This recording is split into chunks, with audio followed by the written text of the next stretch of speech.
नमस्कार विद्यार्थियों।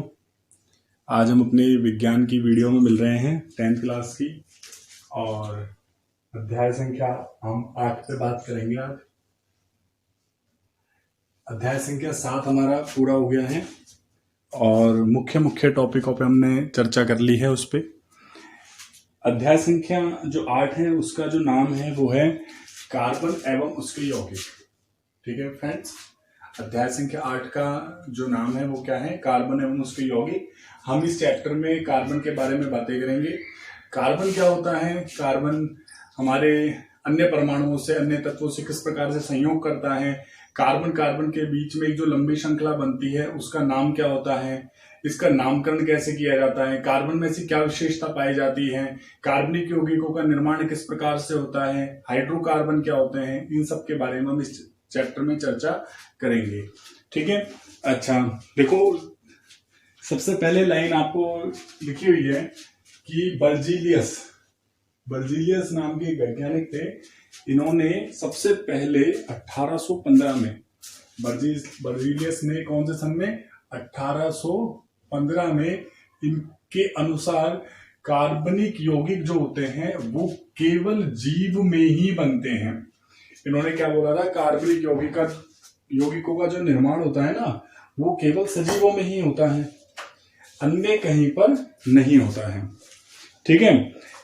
अब जब कार्बनिक यौगिकों का निर्माण सजीवों में ही होता है तो कृत्रिम विधि से इसका निर्माण संभव नहीं था।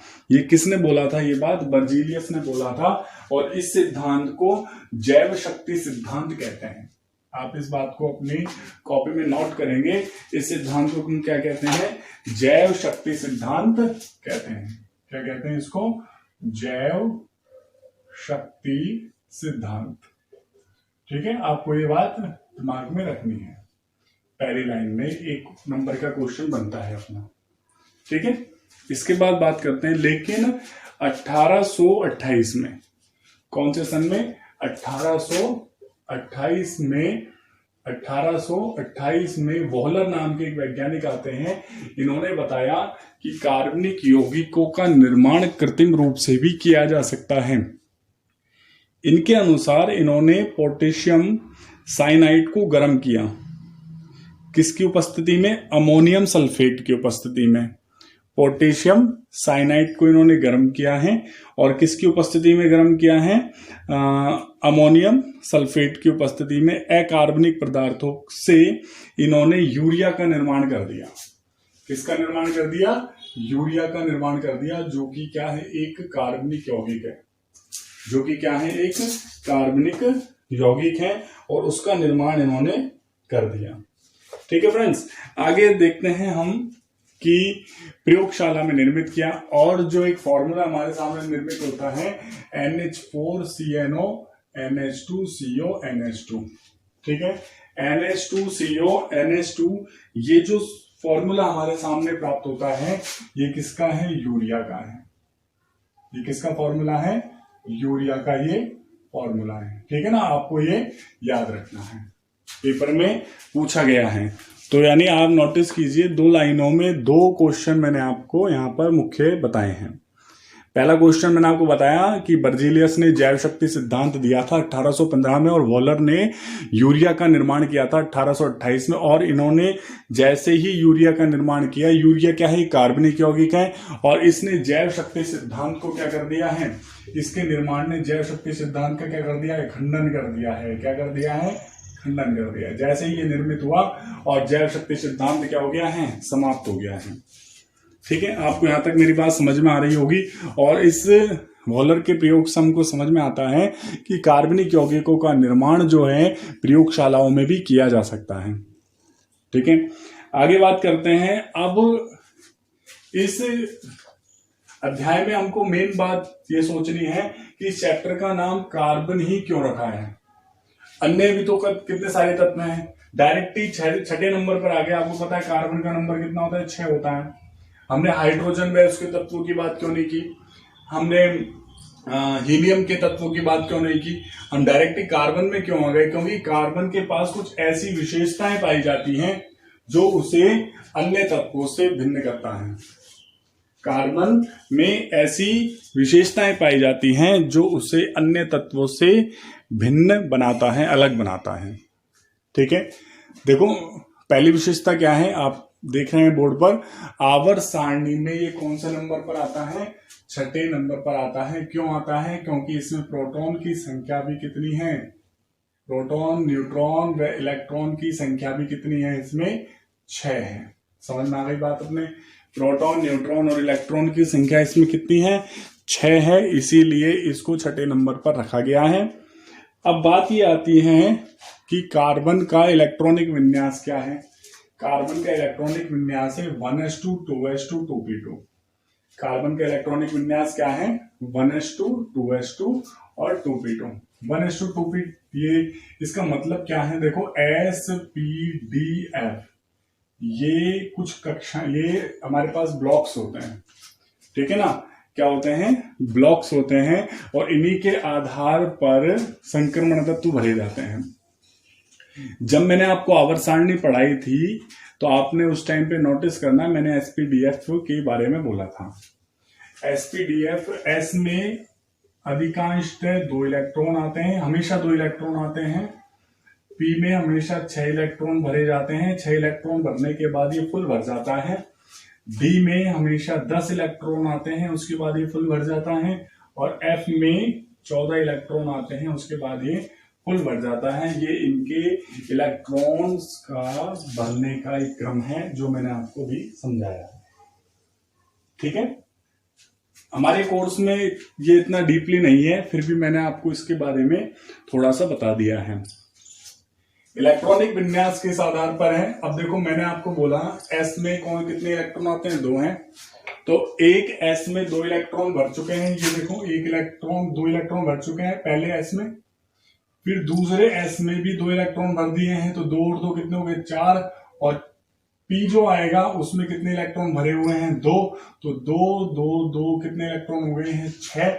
इसी प्रकार से इसका इलेक्ट्रॉनिक विन्यास होगा। ठीक है भाई, आगे बात करते हैं कि कार्बन की जो संयोजकता होती है वो कितनी होती है, 4 होती है। कार्बन की प्रथम कक्षा में हमेशा 2 इलेक्ट्रॉन होते हैं और दूसरी कक्षा में कितने होते हैं, 4 होते हैं। ये अपने अष्टक को पूरा करने के लिए किसी से 4 इलेक्ट्रॉन या तो ले लेगा या किसी को 4 इलेक्ट्रॉन दे देगा। अब देखो कार्बन में कितनी अच्छी विशेषता है कि ये इलेक्ट्रॉन लेने में देने दोनों का गुण रखता है, इसीलिए ये हर किसी से मित्रता रख लेता है, हर किसी से संयोग कर लेता है और आसानी से क्रियाशील तत्व बन जाता है। ठीक है, तो कार्बन की संयोजकता कितनी है, 4 है। अपने बात समझ में आ रही है, जब कार्बन की संयोजकता 4 है तो देखो ये सभी से किस प्रकार से मित्रता कर रहा है। ये देखो हाइड्रोजन किस अवस्था में होते हैं, प्लस अवस्था में होते हैं। हाइड्रोजन किस में है, प्लस में है, तो प्लस का मतलब क्या है, हाइड्रोजन इलेक्ट्रॉन देने वाला है इलेक्ट्रॉन। हाइड्रोजन क्या करेगा, इसको इलेक्ट्रॉन देगा।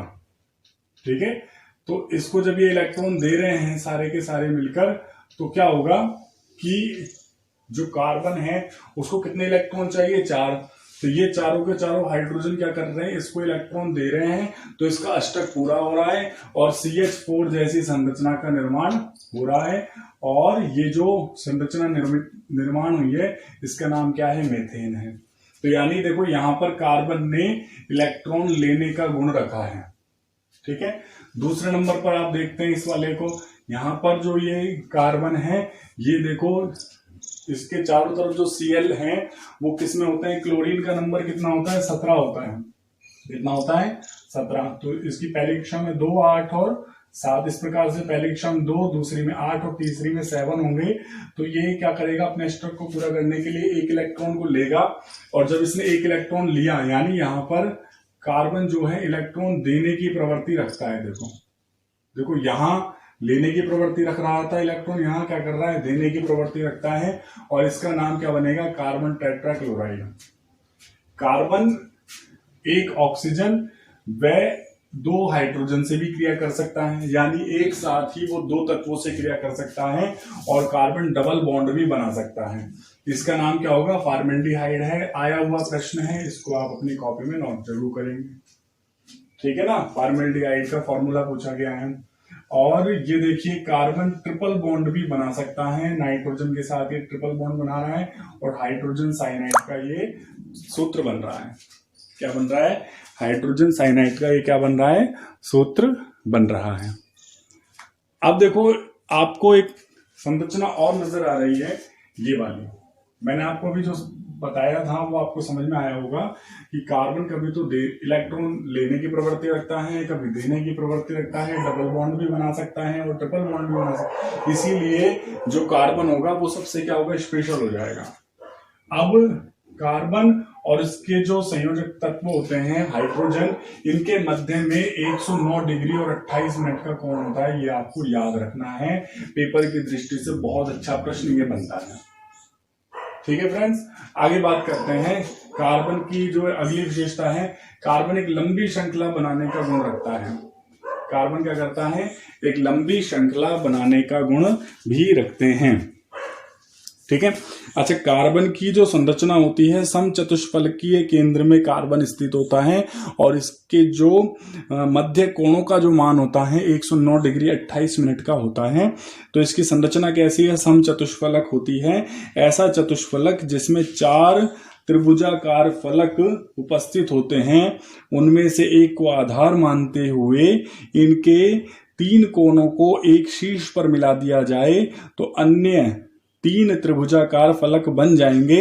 इस संपूर्ण त्रिविम ज्यामिति को समचतुष्फलक कहते हैं। यानी अगर बाकी एक को केंद्र में रखे जाए, कार्बन को केंद्र में रखें और बाकी सबको एक एंगल वाइज लगाया जाए, त्रिभुजाकार संरचना के रूप में, त्रिभुजाकार फलक के रूप में इनको लगाया जाए, तो इनके मध्य में 109 डिग्री 28 मिनट का कोण बन जाएगा। अगली जो सबसे महत्वपूर्ण बात आती है, कार्बन लंबी श्रृंखला बनाने का गुण रखता है। आप देख रहे हैं कार्बन, अभी तक तो मैंने आपको बताया कार्बन अन्य परमाणुओं से जुड़ रहा था। अब आप इस वाले संरचना में देखेंगे कि कार्बन स्वयं से भी जुड़ रहा है। कार्बन कार्बन कार्बन कार्बन, तो यानी यहाँ पर इतने सारे कार्बन है और जो कितने सारे हाइड्रोजन की एक लंबी चेन बनी हुई है। तो एक लंबी चेन बन रही है। इसका नाम क्या है? इसका ब्यूटेन नाम है। मैंने ये नाम कैसे लिख दिया? इसके पीछे एक नियम है, कोई रटे रटाए फॉर्मूले नहीं होते हैं। आप भी इन नामों को आसानी से लिख सकते हैं। आपको इन नामों को सीखने के लिए हमारी अगली वीडियो को देखना होगा, पूरे ध्यान से इसको पढ़ना होगा और बार बार वीडियो को देखेंगे तो ज्यादा से ज्यादा आपको समझ में आएगा। ये जो टॉपिक चल रहा है ये बहुत इंपॉर्टेंट टॉपिक है, आसानी से समझ में आने वाला टॉपिक नहीं है। लेकिन अगर आप वीडियो से जुड़े रहेंगे और किताब में इसको पढ़ते रहेंगे, अध्ययन करते रहेंगे, तो आपको ये निश्चित रूप से समझ में आएगा। ऐसा मैं आपको विश्वास दिलाता हूं, मुझ पे भरोसा रखें आप।